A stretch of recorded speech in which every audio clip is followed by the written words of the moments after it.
नमस्कार दोस्तों, मैं हूं प्राची। सुपर कोचिंग आईएएस पे टेक्स्ट बुक में आप लोगों का बेहद स्वागत है। दोस्तों, एक बहुत बड़ी खबर निकलकर सामने आ रही है, जहां पर ये बताया जा रहा है कि कर्नाटका के अंदर वोटर्स का डाटा जो है वो चुरा लिया गया है। जी हां दोस्तों, पर्सनल डाटा को चुराने की बात यहां पर निकल कर आ रही है और इसके अंदर एक NGO, non governmental body involve है। न्यूज़ पर थोड़ा सा ध्यान देते हैं दोस्तों। वोटर्स डाटा थेफ्ट जो ये केस है, इसके अंदर एक एनजीओ के द्वारा, जिस एनजीओ में कुछ जो है रिटायर्ड जजेस भी हैं, ब्यूरोक्रेट्स भी हैं, वो ये मांग कर रहे हैं कि सोशल ऑडिट किया जाए कर्नाटका के इलेक्टोरल डाटाबेस का। क्योंकि हमारे यहाँ पर देखिए दोस्तों, रिप्रेजेंटेटिव डेमोक्रेसी है। लोगों के द्वारा अपने प्रतिनिधियों को चुनकर संसद में या फिर विधायिका में भेजा जाता है।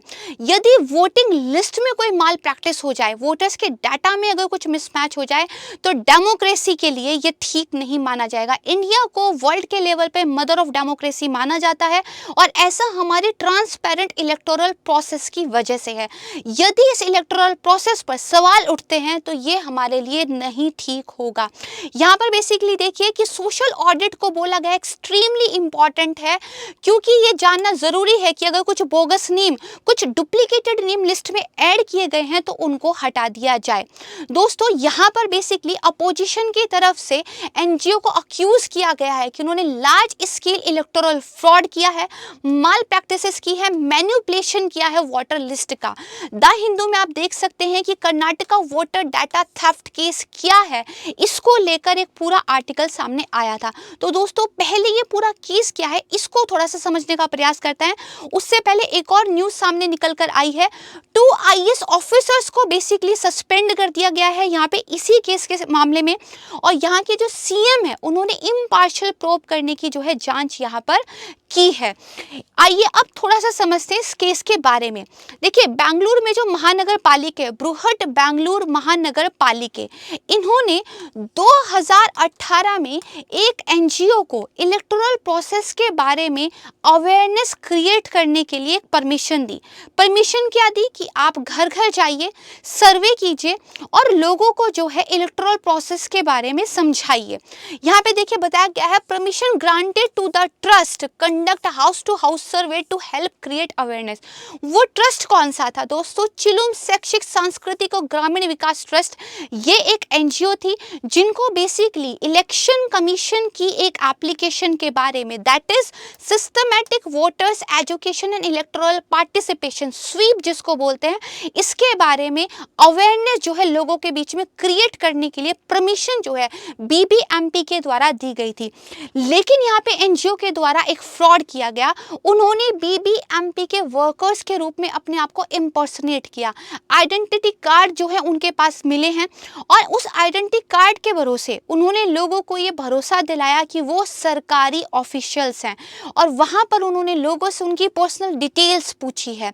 और बेसिकली जब लोगों ने कंप्लेन करनी शुरू की, बहुत सारी कंप्लेन जब ये आने लगी कि हमसे हमारी पर्सनल इंफॉर्मेशन पूछी जा रही है, तब जाके सिस्टम एक्शन में आया और अब पुलिस के द्वारा पूरी इन्वेस्टिगेशन की जा रही है। इलेक्शन कमीशन ने भी यहाँ पर स्टेप इन कर लिया है। अब तक की कहानी क्या है? तो बेंगलुरु की जो सिविक बॉडी है, उन्होंने 2018 में एनजीओ को एक परमिशन दी थी। अब उन्होंने बेसिकली नवंबर के अंदर ये एक प्रेस रिलीज निकाली कि हमने एनजीओ से वो परमिशन कैंसिल कर दी है। क्या परमिशन थी? हाउस टू हाउस सर्वे करके एक अवेयरनेस क्रिएट करने की। लेकिन अपोजिशन ने यहाँ पे आरोप लगाया है कि जो गवर्नमेंट है, बीजेपी रूल जो वहाँ पे गवर्नमेंट है, बेसिकली उनको इस मामले की पूरी रिस्पॉन्सिबिलिटी लेनी होगी।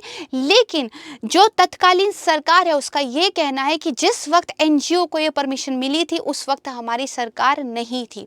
यहाँ पर देखिए, इस डाटा केस के बारे में अगर और हम देखें तो दरअसल वोटर्स को ये बताना था कि हेल्पलाइन मोबाइल एप्लीकेशन के द्वारा आप अपना जो है ऑनलाइन एप्लीकेशन को कैसे एक्सेस कर सकते हैं। लेकिन उन्होंने कलेक्ट करना शुरू कर दिया पर्सनल डिटेल्स और आधार नंबर, फोन नंबर, यहाँ तक कि उनका जो वोटर आईडी कार्ड नंबर था, ये एनजीओ के द्वारा कलेक्ट किया गया और फिर इसको एनजीओ की ही एक एप्लीकेशन दैट इज डिजिटल समीक्षा पर अपलोड कर दिया गया। जी हाँ दोस्तों, न सिर्फ डाटा को धोखाधड़ी से लिया गया गया बल्कि उसको एप्लीकेशन पर भी अपलोड किया गया, जबकि ये डाटा जो इलेक्शन कमीशन की वोटर रजिस्ट्रेशन ऐप है गरुड़ा, वहां पर भी नहीं है।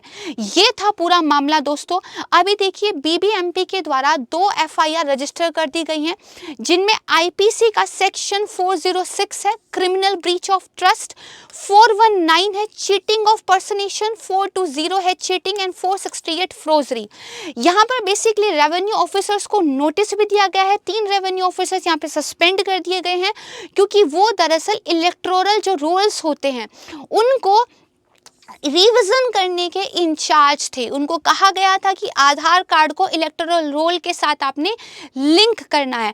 पुलिस पूरे डाटा को एनालाइज कर रही है और यहाँ पर सबसे ज़्यादा ज़रूरी ये है, पुलिस के द्वारा ये देखा जा रहा है for whom it was meant. अगर डाटा लिया गया तो किसके कहने पे लिया गया, किस पर्पस के लिए लिया गया, इस डाटा का होगा क्या, क्योंकि डाटा चोरी सचमुच एक बहुत गंभीर सवाल है। इसी के साथ दोस्तों एक न्यूज़ ये निकल कर आई है कि कर्नाटका पालिका वर्कर्स की जो यूनियन है उन्होंने थ्रेटन किया है कि जो बीबीएमपी के चीफ है उनका आप ट्रांसफ़र नहीं कर सकते हैं। बीच में खबर निकल के आ रही थी कि चीफ का भी ट्रांसफ़र होगा, लेकिन यूनियन को लगता है लगाव इनसे कुछ ज़्यादा है। दोस्तों मुद्दा यहाँ पर समझने का ये है कि इस डाटा का क्या कुछ हो सकता है। ये जो मास कलेक्शन ऑफ डाटा हुआ है, सबसे पहली बात तो ये हमारे constitutional right that is fundamental right article 21 right to privacy का उल्लंघन करता है। पुट्टुस्वामी केस में सुप्रीम कोर्ट ने ये कह दिया था कि right to life article number 21 के अंदर राइट टू प्राइवेसी भी आता है। मेरा डाटा मेरी मर्जी के बिना, मुझसे बिना पूछे या फिर मुझे धोखा देकर अगर कोई लेता है तो ये मेरे फंडामेंटल राइट का उल्लंघन है। दूसरी बात यहाँ पे ये निकल के आती है कि इंडिया के अंदर पर्सनल डाटा की प्रोटेक्शन को लेकर कोई लॉ नहीं है। ये कमी उजागर होती है ऐसी घटनाओं से। हालांकि सरकार के द्वारा पर्सनल डाटा की सेफ्टी के लिए एक ड्राफ्ट बिल लाया गया है, लेकिन अभी कोई कानून हमारे पास डेडिकेटेडली नहीं है। दूसरा देखिए, ये जो डाटा कलेक्ट किया गया है, कुछ इलेक्शन वॉचर्स और एक्सपर्ट्स ये कह रहे हैं इसका बहुत पोटेंशियल मिसयूज हो सकता है। इलेक्टोरल प्रोसेस की सैंक्टिटी इससे जो है भंग हो सकती है। इसके अलावा पुलिस डाटा को रिकवर करने का ट्राई कर रही है, लेकिन दोस्तों आप समझिए एक डाटा की कितनी नंबर ऑफ कॉपीज बन सकती है, वो दुनिया में कहीं भी किसी भी जगह किसी भी सर्वर पर हो सकता है। तो क्या डाटा को रिकवर करना पॉसिबल है? बिल्कुल नहीं। और एक बड़ी चुनौती यहाँ पर आती है कि डाटा को उन लोगों के हाथों में जाने से रोकना संभव नहीं है जो डाटा के लिए पैसा भी देना चाहते हैं। इसके अलावा एक बहुत बड़ा सवाल ये उठता है कि बीबीएमपी का तो कोई बिजनेस ही नहीं था कि वो इलेक्टोरल वर्क के लिए किसी एनजीओ को आउटसोर्स करे। यहाँ पे सवाल ये आता है दोस्तों, अगर आप इलेक्टोरल प्रोसेस के बारे में अवेयरनेस क्रिएट करना ही चाहते थे तो आपने किसी प्राइवेट एनजीओ को ये काम क्यों दिया है?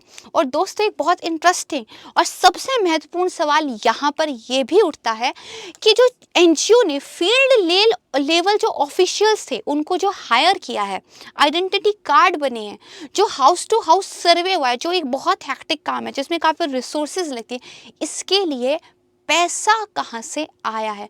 जी हाँ दोस्तों, अभी तक मनी रिसोर्सेज जो रिमेन है वो अननोन है और ये पता लगना बहुत ज़रूरी है कि पैसा कहाँ से आया था, क्योंकि तब ये पता चल पाएगा कि कौन इस डाटा को चुराना चाहता था और किस पर्पस के लिए चुराना चाहता था।